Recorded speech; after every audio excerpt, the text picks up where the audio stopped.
Everyone.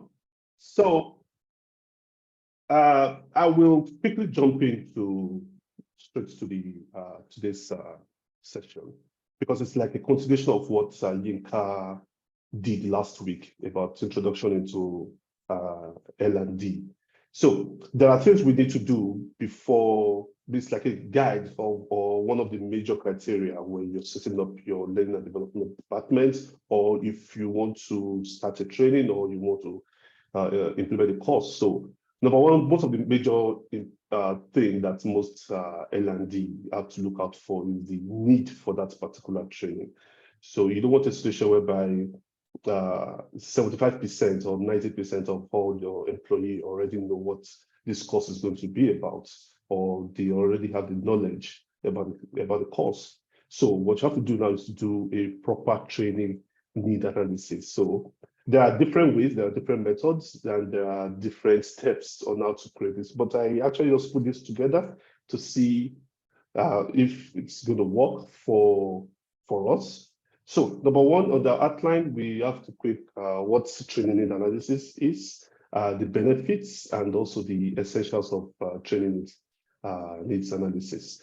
So what is a typical training analysis? Mostly the process that is for you to identify and the need of employees so that they can get to do their job effectively. That's so simple. Number one, you want to identify a young graduate who joins the organization. Let's say, for example, is a product designer. So you want to list the skills gap for that particular role and see, okay, Tola joins this particular department. So what are the things I need for Tola to be able to grow in his or job area? So these are the need analysis. What do I need to help? How do I need to help Tola to get Tola through out his or career in our organization, and also be able to implement his or job very well. So that's where the need analysis comes in. So, and one of the benefits, number one, is to allows to help to identify the knowledge and performance gaps, also to help the organization plan, especially most of the L&Ds, they have this all budget planning because you have to put in the budgets on how to plan what are the next things we have to do for the year 2023. And before you go into the budget planning for next year, we have to look into the need analysis. What are the areas that we need to develop our employees? What are the areas to develop our staff-wide across the nation? So if as learning and development officer, these are the necessary steps for us to go into it. We are going to talk more about the necessary steps. It's just more like an introduction about the steps. So another thing is mostly to prioritize your learning. So if you have your own analysis done very well, you can then reset of the priority parts. This is where we started from. This is where we're going to end the year. So by the end of the year, we have a full report of what we've done in terms of training of your employees, either by online training or in-person training, or maybe a group training or peer-to-peer training. So these are the things we have to do in terms of analysis to see how we can prioritize the type of training we want to implement in the following year. So, and which most board will be glad to see that, okay, since we have our learning and development officer here, give us a presentation. Let's see what we actually spending our money on. Let's talk about the return on investment on all the trainings. So with the help of need analysis, we can actually shape your, be able to confidently do your proper return on investment analysis and co. So it also enables the training to be focused on the right areas, as you mentioned, and also help determine who should attend the training or not, because we don't want a situation whereby, let's say, for example, you are the learning and development officer for 8,000 employees. So how do you expect the organization to put in all the 8,000 employees into a classroom? And you want to see how do you actually shape which type of training do you want to implement, or the mode of training on how to, let's say, for example, you want to train your employees on any soft skills, but you don't want to take them to we don't want to batch everyone into the same classroom, but you need to see the cost-effective part of it also. So these are the ways and most of the benefits of the TNA. So essentials. I'm going to talk briefly on the essentials of this training need analysis. The essentials are brief, very about 3 or 4, 5 steps. So you might not need to follow everything according to order, but you might want to find a way in such a way that you can implement which one that really fits into your own organization, fits into all the particular projects you want to implement or the training you want to implement. So it reminds me of when I joined Afrinic, because what we do is that we train network engineers across Africa. So when I joined, the old project was to, how do we, the former way was to now, the way they do it, because they fly into different countries, or the trainers, they fly into different countries to train the network engineers for about 52 African countries. So when I came in, I was, okay, you know what are the ways, what are the essential needs that we need to do that in terms of, because there was a question that was raised by the community members that, okay, you've been training people on IPv6 for the past how many years? Only God knows. We've not seen any organization who actually implemented this IPv6, because most organizations are still using their IPv4 internet protocol, whatever. And the V6 is more like the future of V4, but in a way to convince people to move into V6, we've done the training, but how do we help guide them to actually implement the V6 into their system? So that's where we have to sit together, myself and my team, and do the whole analysis. What are the steps we need to take? How do we ensure that the type of training we're delivering, not just classroom training, but to be more of an hands-on training? So we did the whole steps and guides of, so we did a proper TNA, which we presented to the board. And the board apparently told us, you know what, we're giving you guys 6 months to try and implement this and let us see the outcome. So we put in the budget, we had to budget for it. And so then we came up with a program called Deployathon. So Deployathon is, we train the employees, we train the network engineers. After training, the following, let's say 3-day training, on IPv6, just the foundational aspects. Then they write an exam just to certify those guys. Then after that certification, then we go ahead and help them, guide them through in terms of deployment. So it's like a baby step. We train you, we certify you, then we guide you to deploy V6 on your network. So you don't want to see. So what we are giving every network operating companies across Africa, we're giving them qualified engineers that are ready to deploy V6 on their system. Not just ready, the engineers have already deployed V6 on that particular on their network server. So before we were able to do that, we actually did a rigorous training and analysis. So number one, we did curriculum mapping. So curriculum mapping is more of like indexing, you know, want to map this curriculum based on the need of our learners. So we had to ask some relevant questions like around what's our objective, what's the current state of learning. Our current state of learning is that we've trained people in the classroom training for over 10 years on IPv6. Well, no one has actually, none of these companies or none of the engineers are capable of implementing V6 on their network. So we noticed that that's a big learning gap. Yeah, you've trained them, fine. They came to the classroom for a week, they took their 1 week off, they collected their per diem after spending several nights in the hotel. We all came back to the base. Oh, we've done this, we've done analysis. Oh, thank you very much, everybody. Voice of custom VOC, we've done that. Goodbye. But there's still a big gap in terms of learning. Yeah, we trained, fine, but were they able to implement what they learned? No. So that's where we started coming up with how we can map the curriculum in terms of ways and strategies on how we can shape our learning and see how it helps to fit in terms of able to implement what they've learned in the classroom. Another question you might want to ask during your curriculum mapping is the N&D team internal, what's the objective, your objective in terms of what's the goal? What do you want to derive in for this particular training or training project? And also the specific, what specifically do you want the student to understand? Another question, the set of questions is like about the long-term independent accomplishments. Like I said, our long-term independent accomplishment is that we provided all the organization now, some of the organization now with a competent engineers to be able to deploy V6 on their server confidently.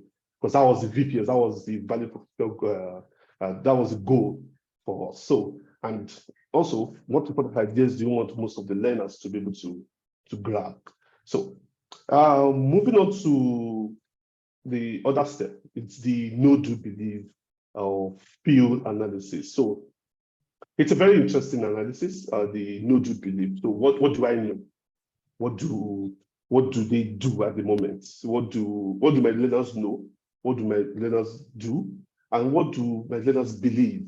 You know, and which is about their behavior, their mindset. So you want a situation whereby you want to now tailor your training material in such a way to fit into the know, do, believe of what the learners already have. You know, it's there are a few questions I want to ask about that. What does the user know at the moment? What do they feel? How do they feel? Or what do they believe in? What do they are able to do? For example, for us, they know what networking is. They understand V4, that is IPv4. They know how to implement IPv4. How do they believe? For them, most of the learners are unable to implement V6 because they don't know much about V6. It's a new thing to them. They are scared to implement V6. And what do? Yeah, they do their primary job in terms of learning. They do their primary job in terms of regular networking and fixing the servers, ensuring the internet is up, ensuring their server there's no downtime on the server. Yeah, that's what they do. So we have to now tailor most of tailor the learning materials in that know, do, believe strategy. So it was part of the TNA we did. We did the analysis of, okay, fine. This is what they know at the moment. They know how to implement V4 their network. They currently do well on their job, but do they believe in V6? No, they don't believe in V6. So where do we come in to help in implementing or making them believe or making them feel confident in being able to to configure their server or to implement V6 on their server. So the other step we took was to identify our target audience. So our target audience is pretty straightforward, which is just network engineers. Not just network engineers only, but we're talking about their managers also. Because yeah, you can train the network engineers, but about the managers are going to sign off on, okay, you know what?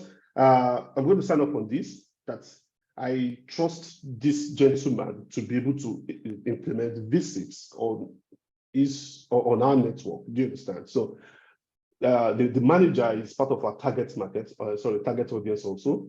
Then the network engineers are part of our target audience. In different organizations, it might be the same, let's say, a different training for different departments. You don't want to, the language you want to use for a retail, one of your salesperson might be different from the language from the customer service, might be different from the language of the HR personnel, might be different from the language of the technical guys. So you want to find a situation where you find a balance about how to now identify different audience within the organization. You see, okay, these are my sales guys, these are my customer service guys. Is this learning going to be tailored to the sales, or is it going to be tailored to the customer service guys?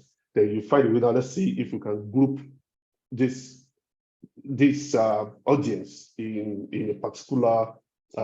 You can group them together in different cohorts.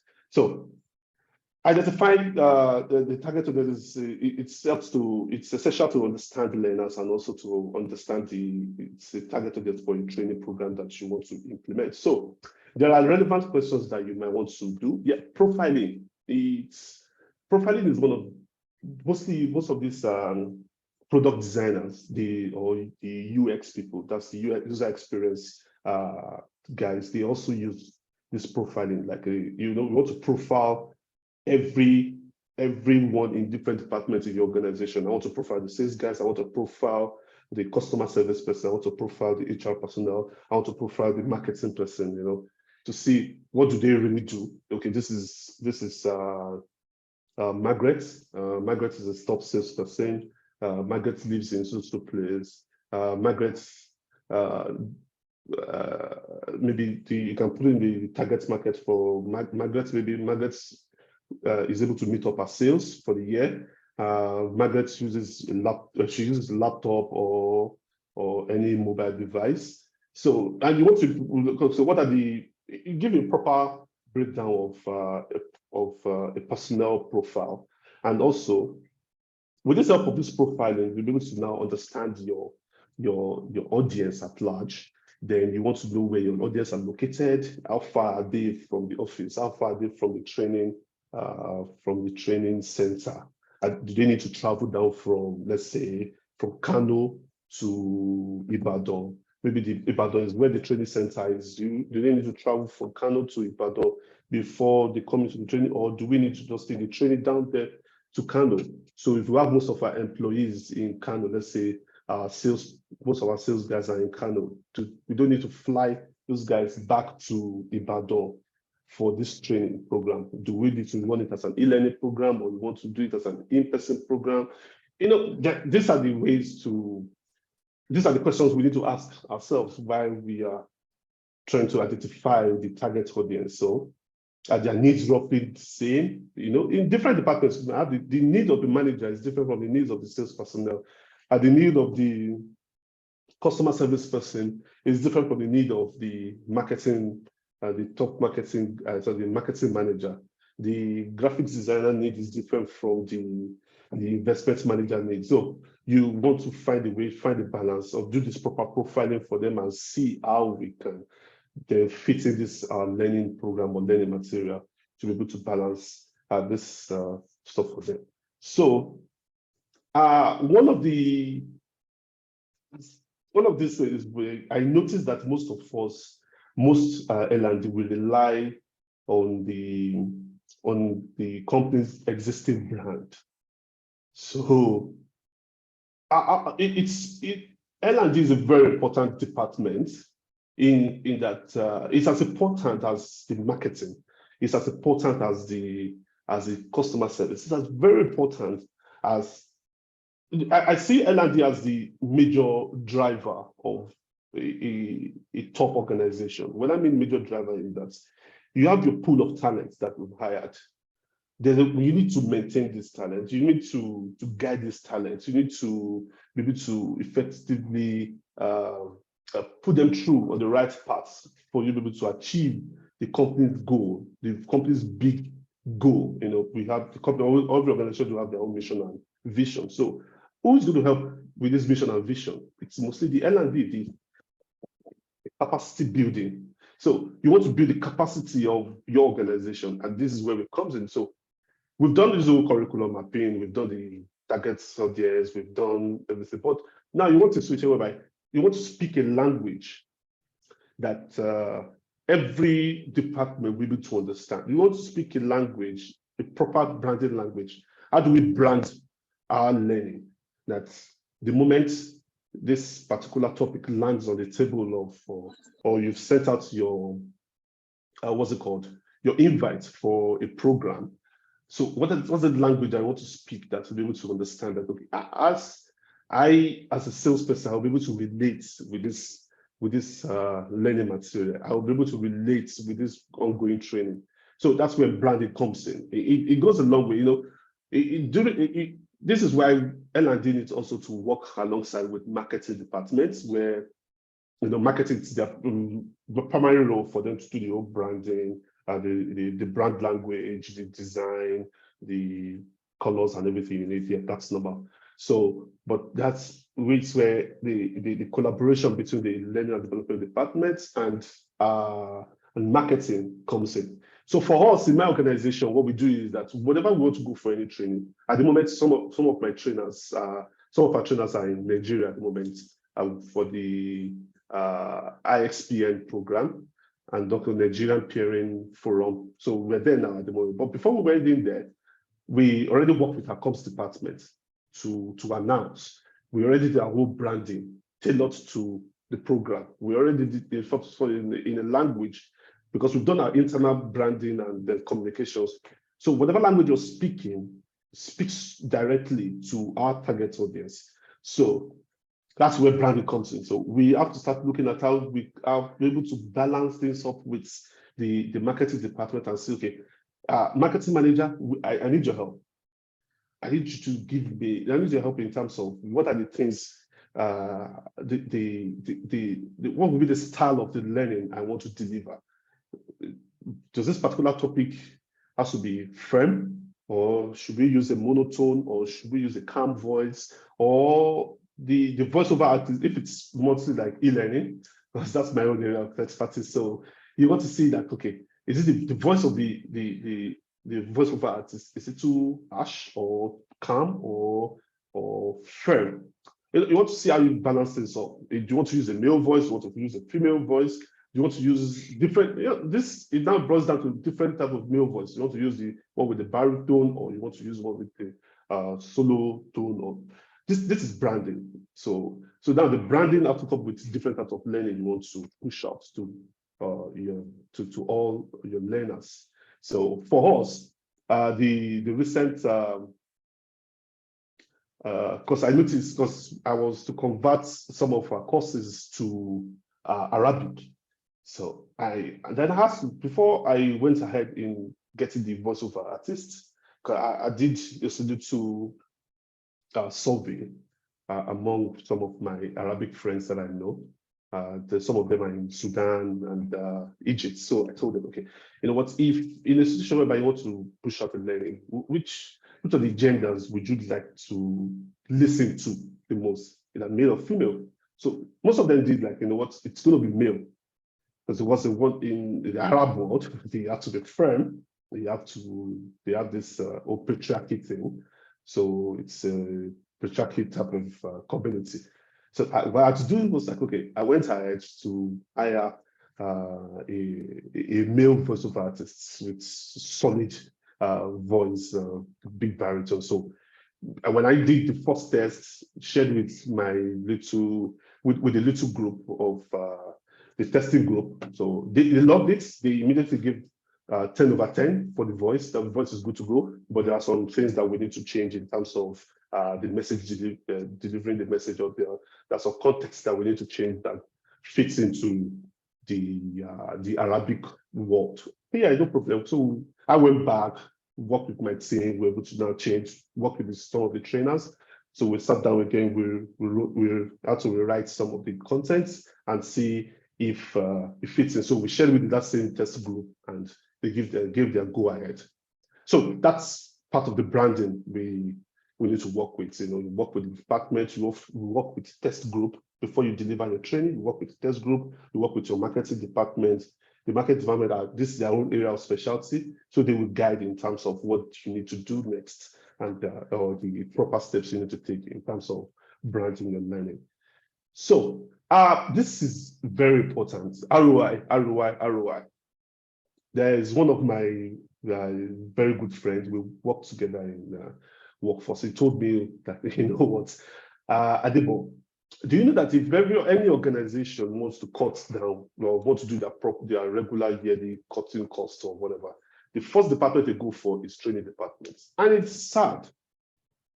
It's sad because you want to build capacity, and the first thing you have to do, all in the name of you cutting costs, you have to go for the department that actually builds capacity. So cut down on trainings, remove all trainings.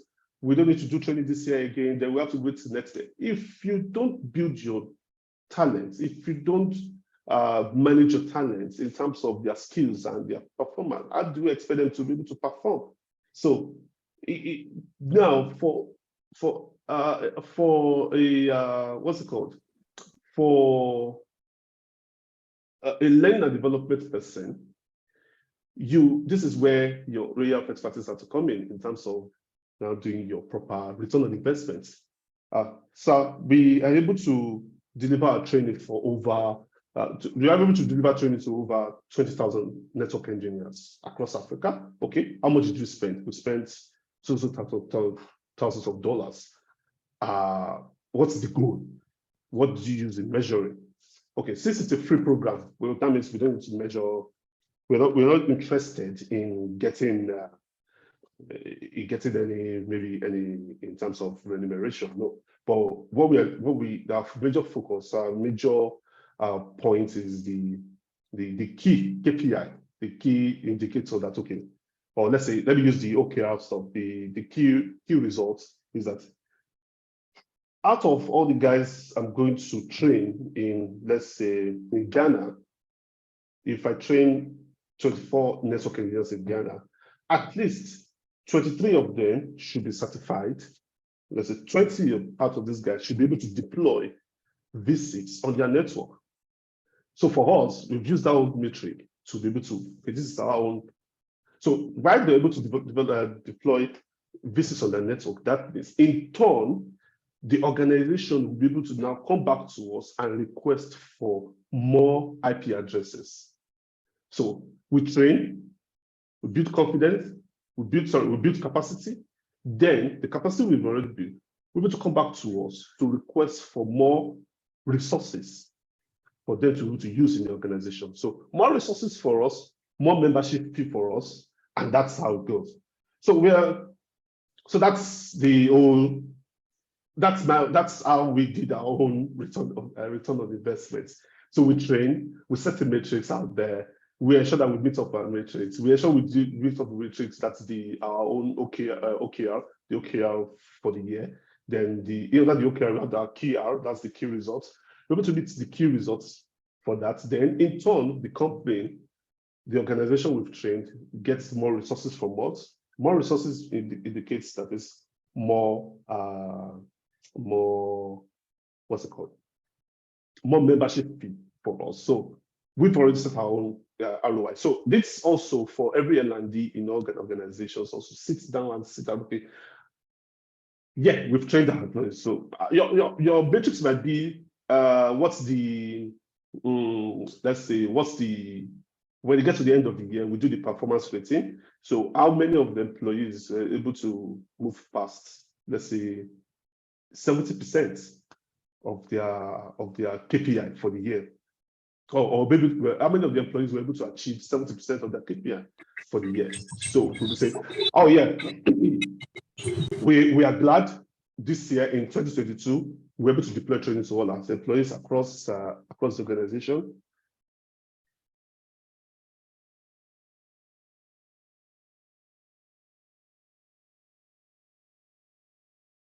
So we're able to deploy training to all our employees across the organization, and 70% or more than 70% of our employees were able to meet up their target for the year. So that's, you've done your own ROI. You've defined your own ROI.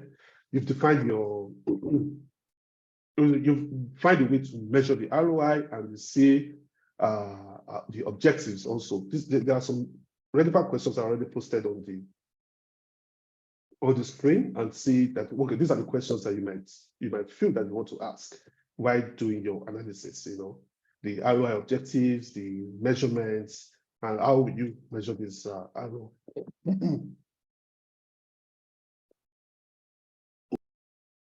So excuse me.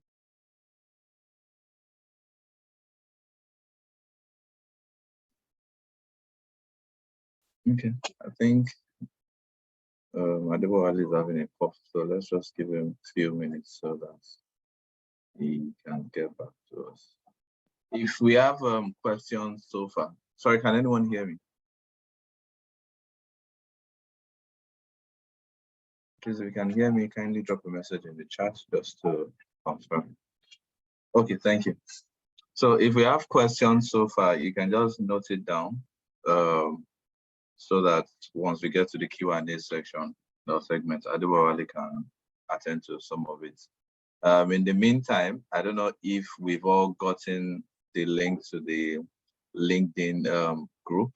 I'll be sharing that in the chat. So if you want to join the LinkedIn community, the whole idea is to have a central point where we can continuously or constantly engage one another and also share resources.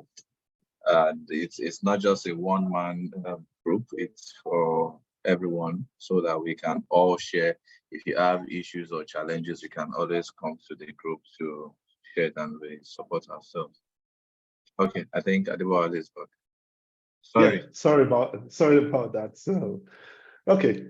So as I was saying about the ROI part, so ROI is very important. It's one of the most important things for most of the board members or during your board meeting, because this is what they want to see. They want to see the proper analytics. They want to see what they've invested in and what's the outcome of their investments, because it's so important. In board meeting, it's just about numbers. Were you able to achieve this? Yes, we did. Were you able to do this? Oh, no, we were unable to do it. Why? Because X, Y, Z happened. Okay, by next year, we'll be able to fix this so that X, Y, Z will be able to meet up with the target. So that's why OKR is actually very important. I don't know if most of us are using OKR, that is objective key results in our organizations, because I know we're very used to KPI, but OKR is actually one of the things that are way better than, it helps. It works alongside with KPI. So if you can be able to implement all this within your budget here and see how you can set it, okay, by next year, 2023, when we're doing the final year review, these are the things that we'll be able to achieve as a learning and development person. So these are one of the crucial steps in CNA, that's training and analysis, defining the ROI. So another step that is important is also building your proper team. Yeah, you can't do it alone. I know most of us are just the only officer in that particular department, or maybe it's just a unit under HR. But you want to find a way to say, I need help. I need people who's going to help me. I need people who's going to be able to work alongside with me to deliver this particular training. And if you want to see, okay, let's see if I can outsource some of the training, or do I need to source for trainers, or do I need to source for experts in a particular topic to come in and train our employees or your learners. So you have to invest in a proper team and see who are your stakeholders, what tasks needs to be completed, what roles need to be completed. Do you need additional people? Do you need external hands? Do you need to outsource this particular? Maybe there's a technical topic that you want to work on. Maybe let's say, for example, you want to train your admin guys. That is the system administrators in your organization. It might be too technical for you as an L&D person, because that's what I did. I don't know anything about networking, but when I came in, I quickly had to run around to build a team to see. I don't know anything about V6. I don't know anything about V4. I don't care. What I need to do is that I sat with the manager. I said, you know what, manager? The existing trainers are going to work with me. Like, they are actually going to work with me. Number one thing we have to do is to place them on instructional design training. That will be the first step before I go ahead and touch anything. So we place all the trainers on instructional design training. We put them through the ATD course. They did the foundational ATD course. Then we have to put them through on all the some soft skills like Bloom taxonomy, the learning analytics, all those little languages for them to be able to understand what e-learning really is. Because yeah, they are good at doing their classroom training, but they don't really understand what e-learning is. So we did that. We'll rally around to give them a space of 6 months to be able to do that. when they were certified and able to try to. So we came together, we started the project on converting all our courses from the classroom training down to the e-learning because of what? We wanted to scale training across Africa. So that is why we had to come up with, we need to build a proper team that will be able to deliver on that. So the last part is scoping your projects. Scoping your projects it's let's say every training you want to run is more or less like a project. So these are the normal things you have to do. You have to scope the project. What are the things do I need? What are the guides? Do I need any budget for it? Do I need any material? Do I need let's say, for example, when do you want to start this project? When do you want to stop? The regular project analysis, the things that the project administrator always do. So, which format of delivery do you want to deliver? What's the desired time? Do we need to start? How do we prioritize this type of thing? So, all the essential steps that I've outlined, so these are the things that I've actually implemented in my organization. We've tried it, we failed, we restarted, we tried, we failed, then until we actually got it right. And also, we keep improving on most of these, the analysis and our process steps on setting the right need. Because after the training analysis, then you after the TNA, you can now dive into implementing your training. Then you can start thinking about doing the learning analytics. So which is going to come maybe later after you do the whole implementation. So data analysis is also one of the important things that we have to look into as L&D, because it's a crucial knowledge for us to be able to acquire, because if you have these old data analysis skills, then running a proper TNA and running learning analytics will be smooth for you, to be more convenient and be able to sit confidently in the management meeting and say, okay, this is what we did for this year. This is our return on investment, and this we'll be able to achieve on our metrics and our key results. So that's pretty much that. If we have any question that we want to ask, mostly available for that. So thank you very much, everyone. Yeah. Thank you very much, Adebowale. John, initially, when we're talking about TNA, one would assume that it is just the little activities you need to do in terms of engaging your people to get the training they need and all. But what you've shared here even goes as far as more of giving us like a strategic or series of strategic activities that an L&D team would do in deploying a program successfully. So it's not just even trying to find out what the people need, but also trying to profile the learners to be able to develop the right programs for them. I think one of the program we'll be having in December, we'll be talking about learning styles, which is not your typical audio or telekinetic learning. So I think that would also give us a clearer view as to things you need to do in terms of defining who your participants are to be able to develop the right programs for them. And going into scoping of projects, and then even themes and ROI and all. I think you've really given us, at least for me, giving a good insight into some more things that I primarily would not consider in developing or in doing a training analysis. I see hands raised up already, and I never really are in trouble. So please, if you have questions, kindly just raise up your hand. I see some questions in the chat. Rahil and sorry, I can't see the full name here. Okay, I think Rahil is the other person. I think Obaseki and Abiodun with the answer. Rahil, I think you might also just raise up your hand so that we can unmute you and then you ask the questions. So Obaseki, can you please go first? Okay, Can you hear me? Yes, we can. Yes, we can. Yeah. Thank you very much, Adebo Wale. Thank you. That was an awesome session. I picked so many things. The more I was listening to you, the more I discovered that there are a lot of things I still need to know. Thank you, Demola, for providing this platform. So my question is, I just need a bit of clarifications. Okay. I'm looking at TNA that you just broken down now. I'm looking at instructional design.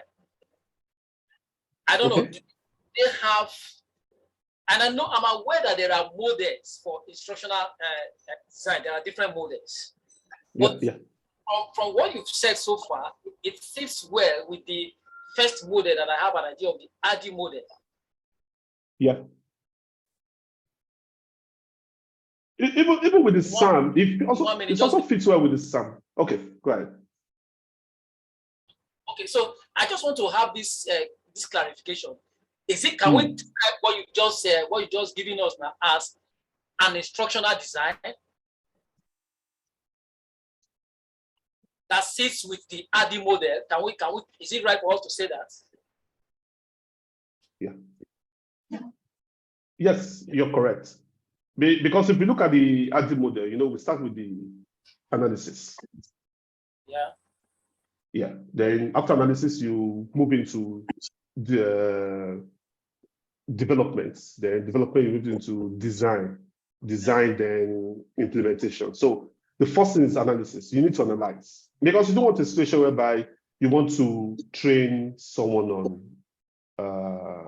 let's say, for example, most of your sales guys in your organization, they are 100% trained. So they know end-to-end about sales. So why do you want to go ahead and, what's it called, train them on that? But the only way you can actually go ahead and train them on that is, remember, we said the TNA is about understanding this knowledge gap and the performance gap. Do you get? So even whatever model you're using that's aligned with instructional design, that is the ADI model or the SAM model or whatever model, you need to start with the old analysis. You need to get proper understanding why you want to implement this training, why you need to implement this training. It's just the old analysis is just about why. Do you get? It's why. Because you need to understand that question. Okay, let me give you a proper question, is that maybe whatever project you want to start, whatever training you want to do, you might ask yourself this question: what problem am I trying to solve? It's a very, because my manager always asks me that question. That's Adebo, what problem are you trying to solve? So that question, I have to sit in and be able to understand the problem, analyze the problem before I jump into solving the problem. So it fits in very well to all the ISD models, that is the instructional design model. So you're very correct. Okay. Thank you for that question, Obaseki. I think generally, regardless of whether it is ADI or for SAM, it's important to always do the analysis. The only difference between the SAM and the ADI is that for SAM, you continue to reiterate the design and development and then continue to get your feedback to improve on whatever it is you are developing. But then there needs to be that analysis done from the beginning to ensure that at least you have a scope. It's just like, I think we'll see how, if we can do a project management for L&D professional, because as L&D professional, I think it's really important that you even understand the fundamentals of project management. And when you do a project management course, you get to see that same ADI or even SAM model or iterative or agile model discussed. And that will even give a clearer view as to how this thing is done as a project, and you also be able to manage L&D project as actual project. So Abiodun, please go ahead with your questions. Abiodun, all right, thank you very much for this platform. I really appreciate the training delivered by Adebowale. I mean, more thanks to my colleague that invited me for this training. I really appreciate that. This is my question. What will you say is the ideal ROI to consider when you are putting together a TNA? I ask this question because if the ROI is quantifiable, then you want to use the formula returns minus investment all over investment.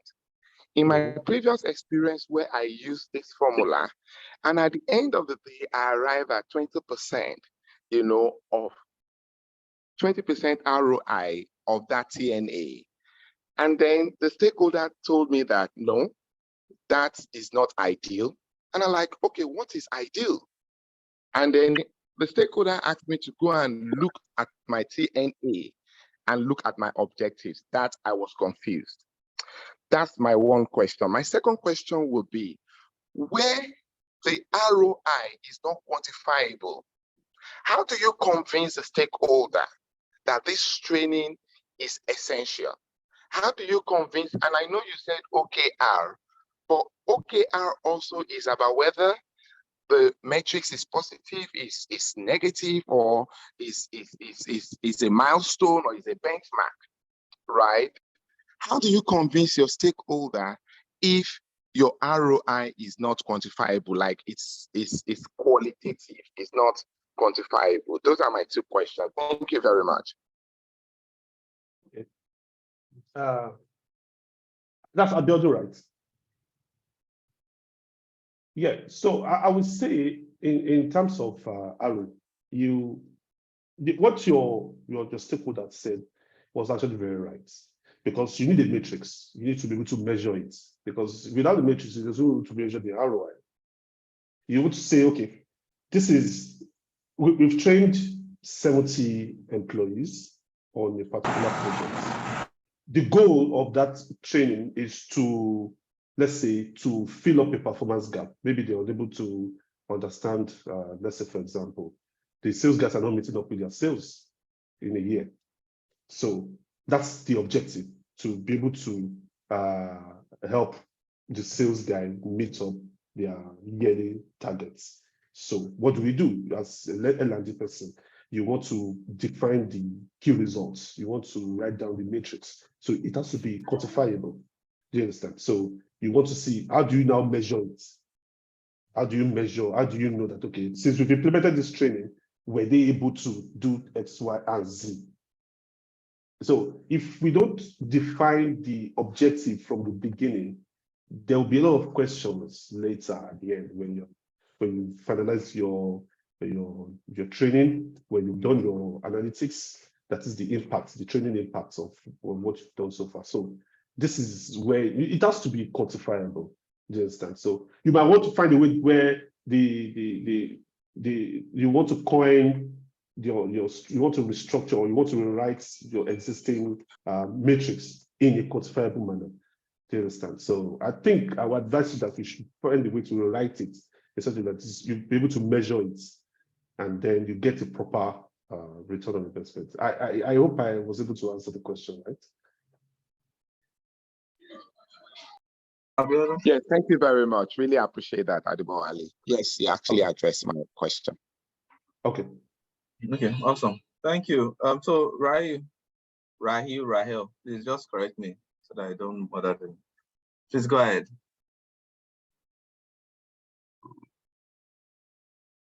Rahel? Oh, you are not answering because I'm not getting the name for it. Okay. So let's go to Dare. Let's go to Dare quickly. Dare, please go ahead with your question. Okay, good morning. Thank you very much for this session.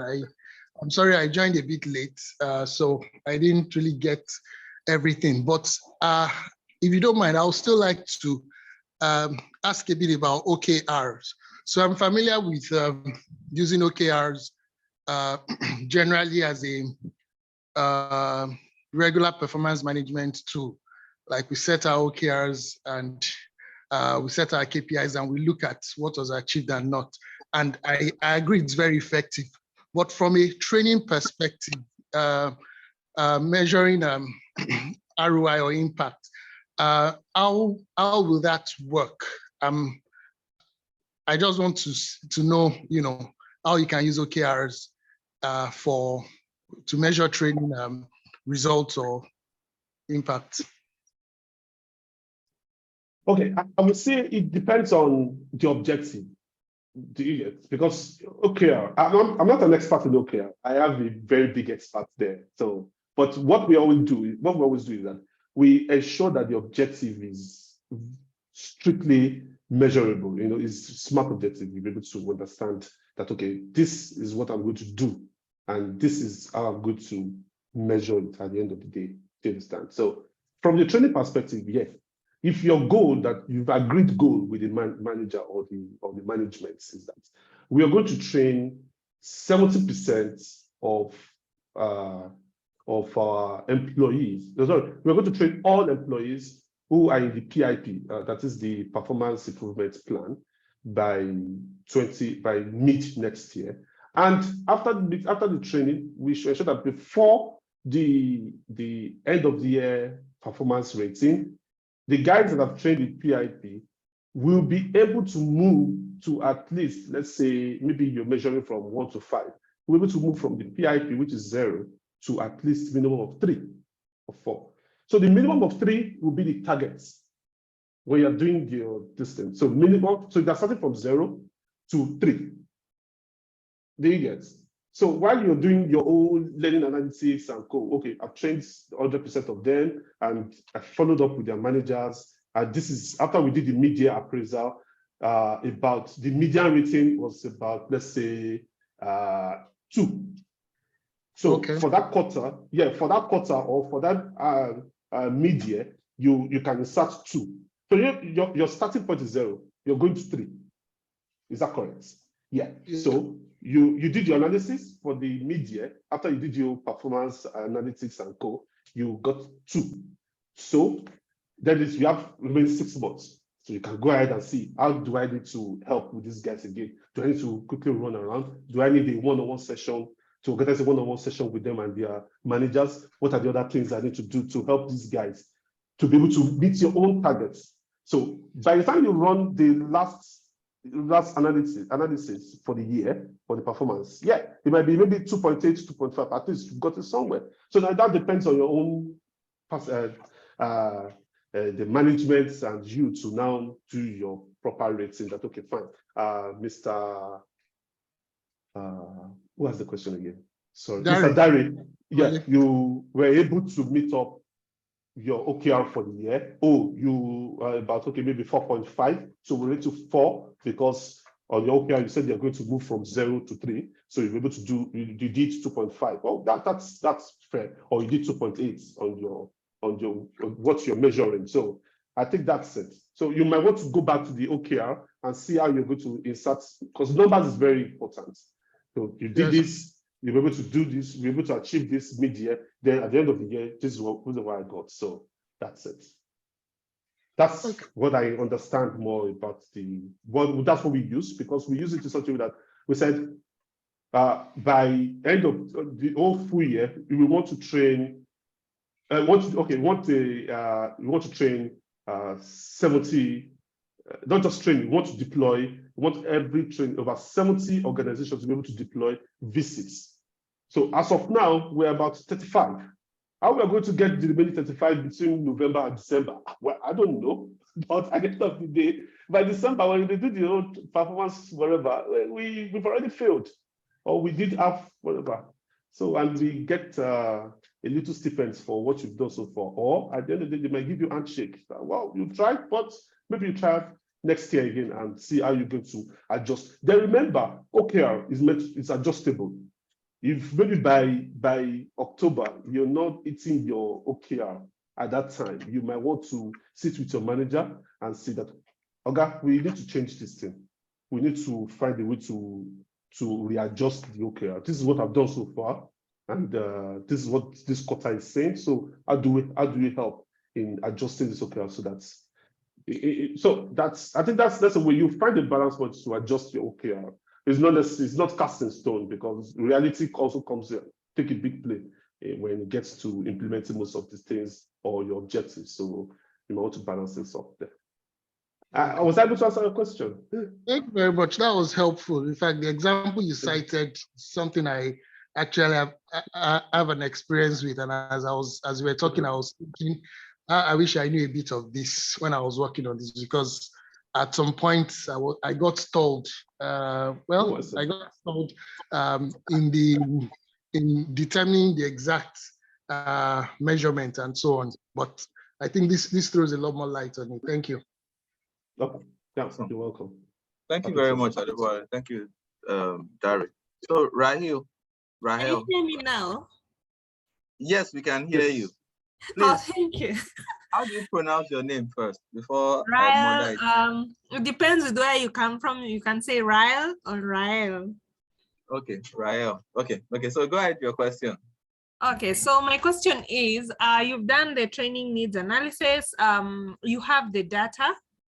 However, the organization does not have extra budget to purchase a tool, for example, SPSS, or even the advanced Python and such for you to analyze this data. What other tool would you suggest someone to use? Given that you have about 1,000 data sample size? Yeah. Well, I believe you can take advantage of Excel. Yeah, Excel is very good. Or you use Google Data Analytics, Google Data Studio. Yeah, there's Google Data Studio. There's Power BI free version. You can use Excel to run your analytics. There are tons of tools that you can actually use. You can combine. You put your data on Google Sheets. You send it to Google Data Studio to run your own food analytics, or you can use Excel and combine it with your Power BI. Yeah. So I think there are quite a number of tools that you can actually use if you leverage on the free ones, the free version. Might not be necessarily have to use the advanced ones like XPSS, the one you mentioned. So there are quite a number of ones that you can do. For us, we use Google Sheets because I just run the whole analytics there. Then because it's part of our process, of my process and some of my colleagues' process to insert their data.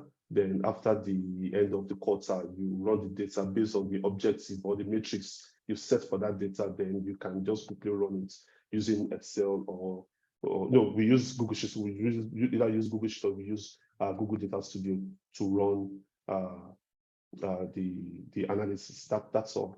So that will that help in the qualitative data?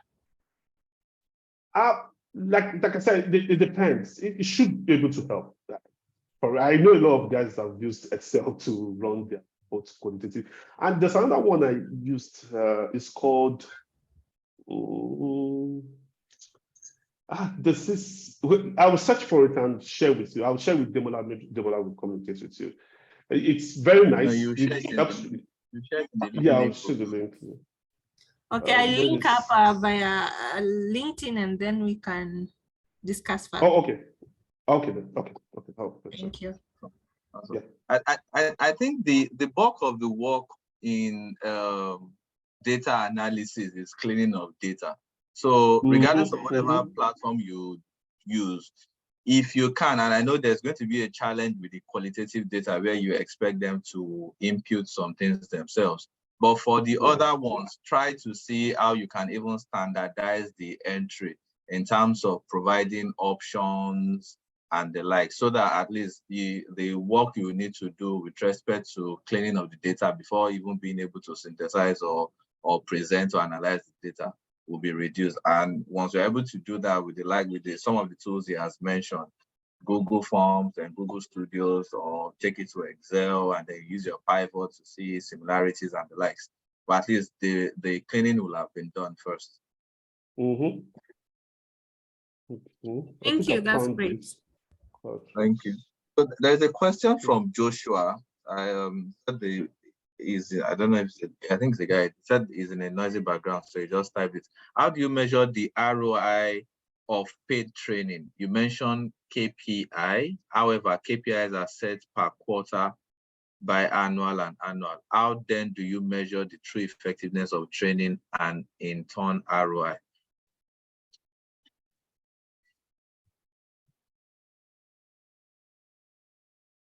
Okay, if it's a paid training, like I said, you need to, before you do anything, the question is, what problem are you trying to solve? Before you send Adebowale for a paid training, you must have seen that, okay, Adebowale has this knowledge gap and performance gap.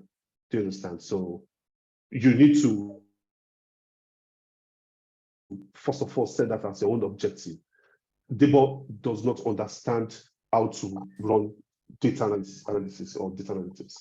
So my thing is that I don't have the capacity to train Debo, but I have a company that can train Debo to do that. So fine, Debo, I've paid $1,000 for you for your training. But my goal as the L&D person is to ensure that Debo should be able to perform this on his particular role. So after training Debo, what you expect Debo to do is to be able to perform. Yeah, yes or no? Yeah, okay. So to me, I believe that you need to first of all set your objective. If you don't have this proper objective or the matrix you want to use to measure anything, it's not going to be, it's just like a proper waste of, maybe it's a waste of money. And but number one thing, you have to set your matrix. Number two, you have to set your goal, your objective, so that okay, by the end of the day, you train Debo is able to achieve this. So let me give you a real life scenario. So number one, my manager told me, that was 2 years ago, he said, Debo, I want you to learn front-end design. Okay, no problem. It's okay. I stylishly postponed to 2 years later. So I picked it up this year. I went through a series of training. I got LinkedIn, what's it called? Premium to use the opportunity to go ahead and get myself trained on front-end design, right? Okay. So after the whole stuff, I just thought the last quarter, that was October, about 3 weeks ago, said, okay, yeah, you've done your training. Okay, and so what? The only way I know I can measure your this is that design a landing page for the upcoming 21 days IPv6 workshop.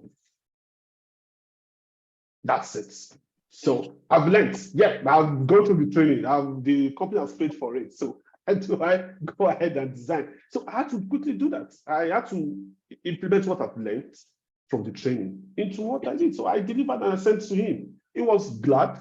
He was so happy that I was able to achieve that.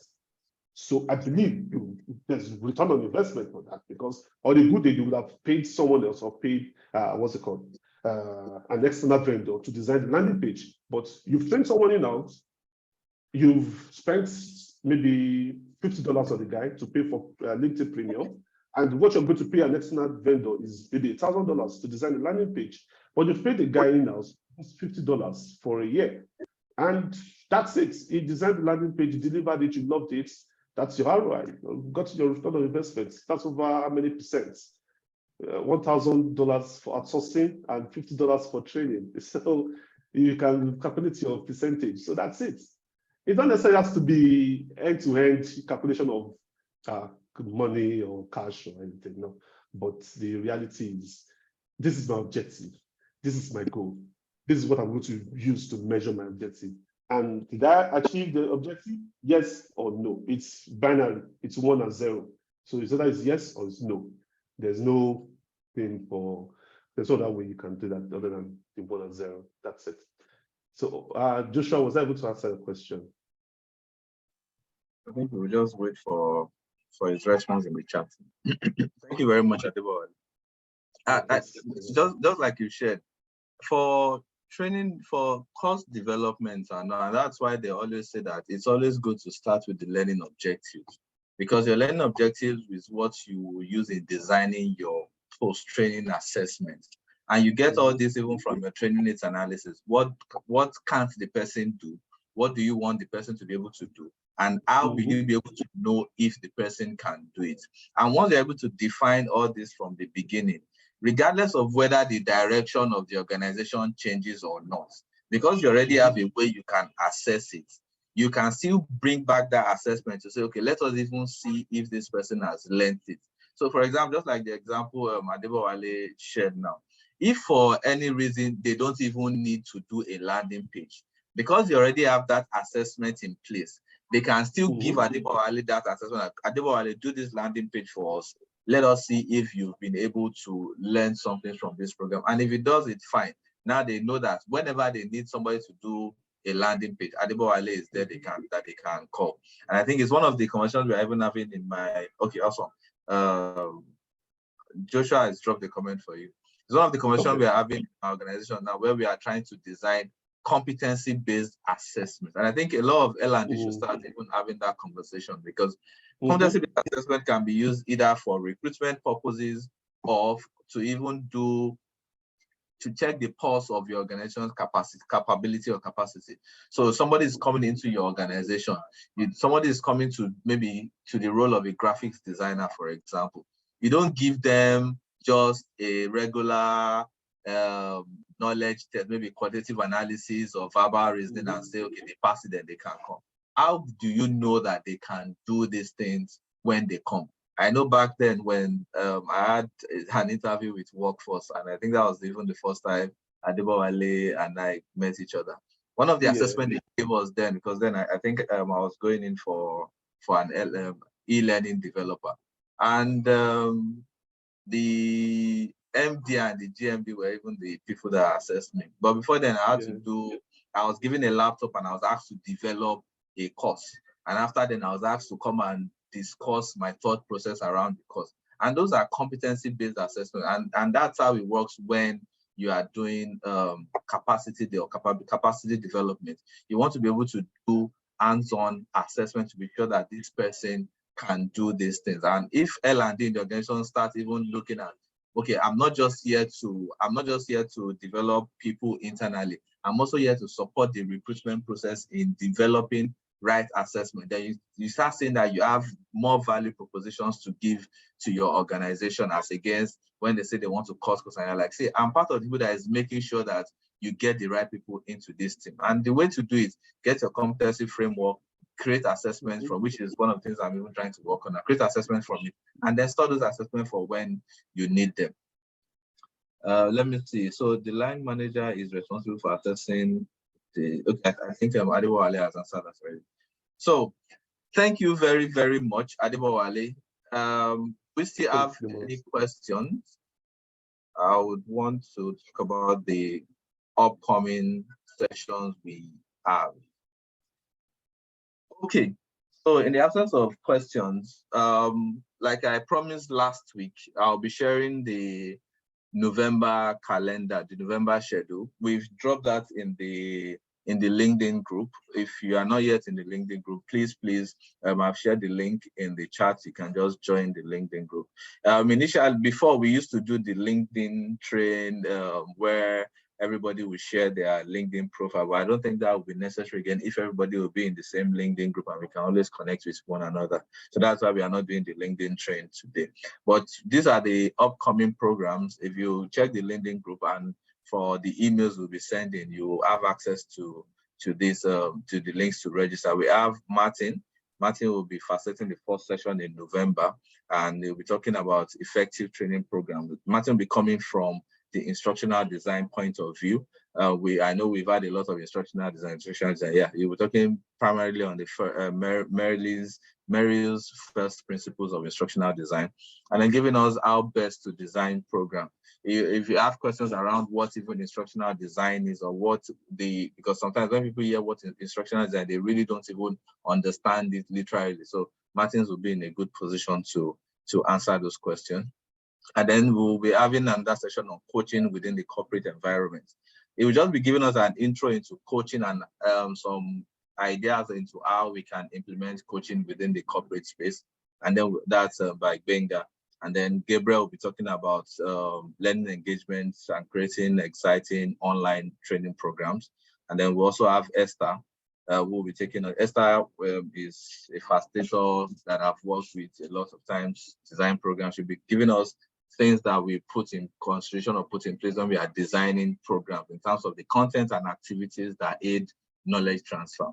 So at least the first, third, and fourth sessions are around instructional design, if you look at it in the recent, because it's all about designing the content activities that will aid knowledge transfer or aid effectiveness of program, and then the standalone is the coaching. And then I think we already have the session for December lockdown, but I'll be disclosing the schedule later.